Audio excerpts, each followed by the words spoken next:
Hey everyone, welcome to the Horror Show. I'm Cecil Laird, here to do a review of the Hatchet comic book series that just came out just recently. I think it must have ended just a couple of months ago as I record this in August of 2018.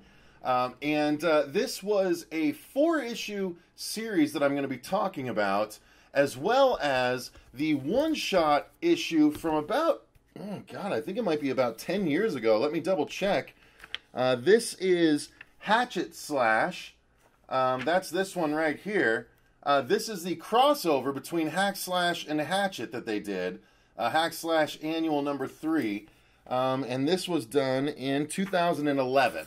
So yeah, this was actually done before the series, but I'm going to be talking about the series first. So basically, the Hatchet series right here that I'm going to be talking about, that begins with this one right here. This is Hatchet number 0, Adam Green's Hatchet, and it was written by James Kohoric and drawn by Andrew Magnum, as you can see. That is the creative team behind this story. Now, what this story is what I like to do with these comics. I just recently reviewed the Pumpkinhead comic book series, which is essentially a new sequel in the Pumpkinhead series. This Hatchet movie, or this Hatchet series, could very well serve as a sort of prequel to the Hatchet movies that we've gotten before. Not in so much as you got a backstory of Victor Crowley, but the story proper, at least issues 1 through 3, take place in 1985. The number 0 right over here, that one actually takes place between when we meet Jack Cracker in Hatchet 1 and when he saves Mary Beth at the very beginning of Hatchet 2. So that one actually takes place between the two movies. This one right here.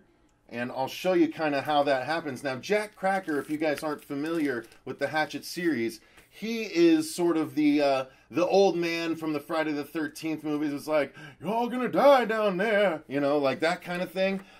This is literally a dude in a raincoat that is out on the lake, literally to just warn people not to go out where Victor Crowley is. That's Jack Cracker right there. He's missing an eye. And we do actually find out in the story how he lost the eye, so that's kind of cool.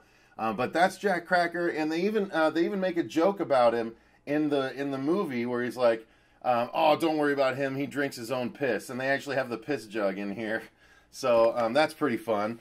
And then basically what this one is, this issue 0 just recaps what happens in Hatchet number 1. So much so that you can see. It's gore-tastic, of course. These are some random kills, but when he gets into the actual telling of the story, you get all the kills that that happened in the first movie.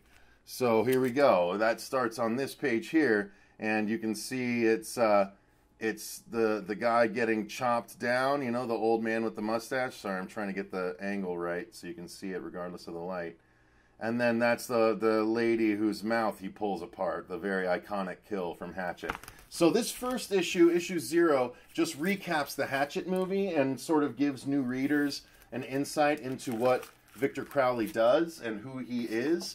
And as you saw, the gore is very accomplished in the artwork in this series.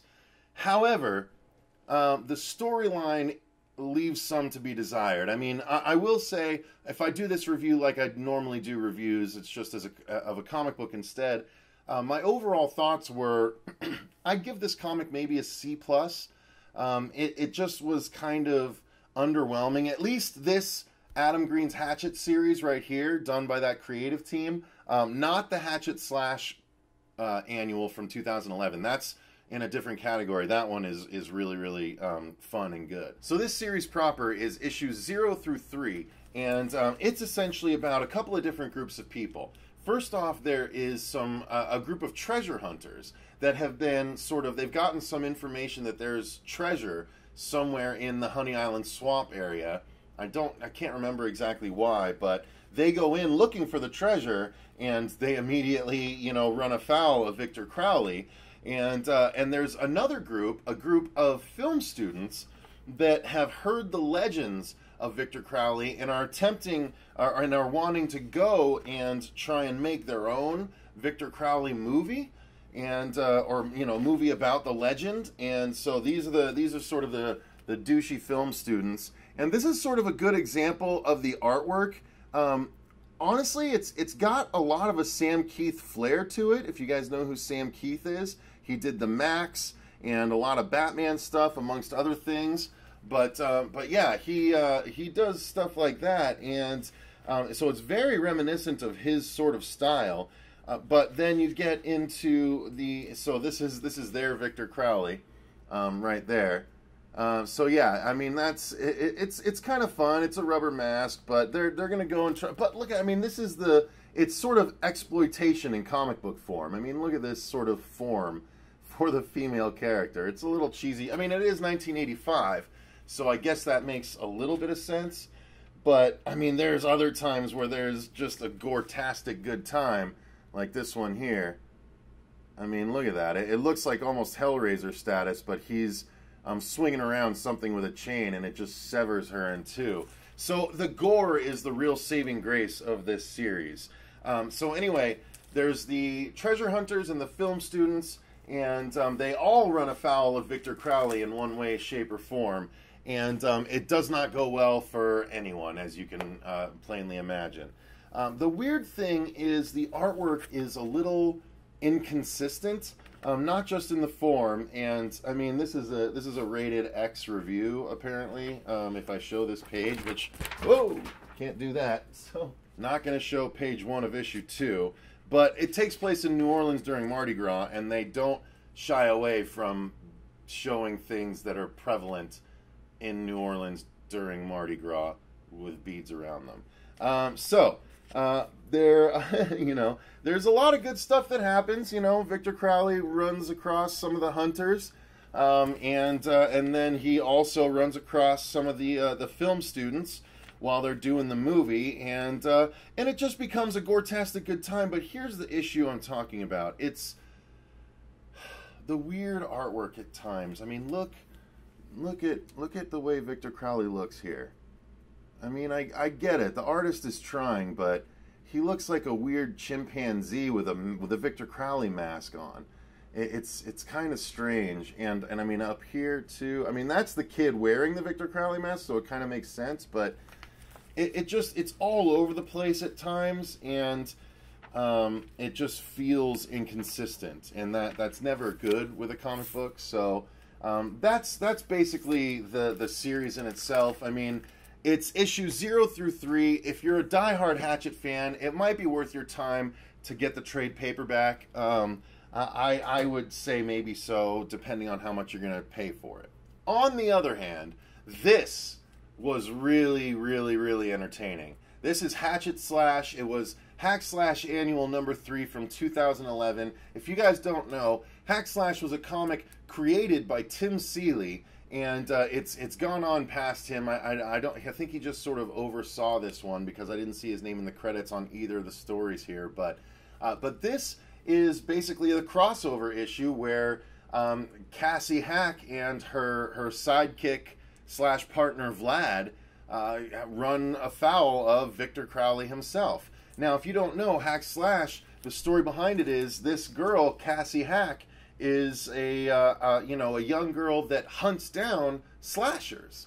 The whole series, Hack Slash, is because she hacks slashers. She kills slashers. So there's parodies of other slashers that she's gone up against, and part of her origin story is her mom was a slasher known as the Lunch Lady that was killing students.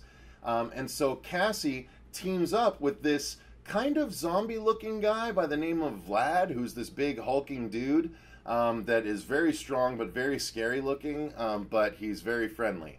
So they go around hunting down slashers together, and they get wind of the slasher that is taking lives in New Orleans, and they get drawn there by this group of kids that have been lost in the New Orleans area. And when they arrive, it turns out that At the very beginning of the issue, you see that there's this group of kids that goes to the Honey Island swamp, and they are attacked by Victor Crowley, who only gets his hand on one female, who he literally rips an arm and a leg off of. He like stands up and just rips an arm and a leg off of her like a wishbone, and that's the last we see as her friends drive away on the boat to escape.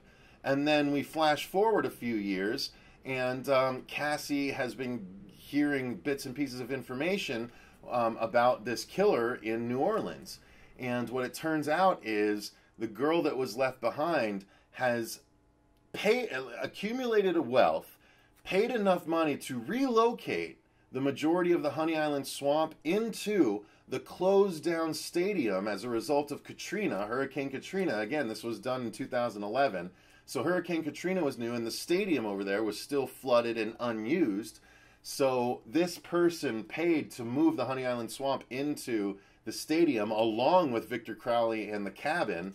And so the kids are having to try and fight Victor Crowley there, and then Cassie and Vlad, well, actually Vlad is left outside to try and make a hole for them to escape through, while Cassie goes in and fights Victor Crowley.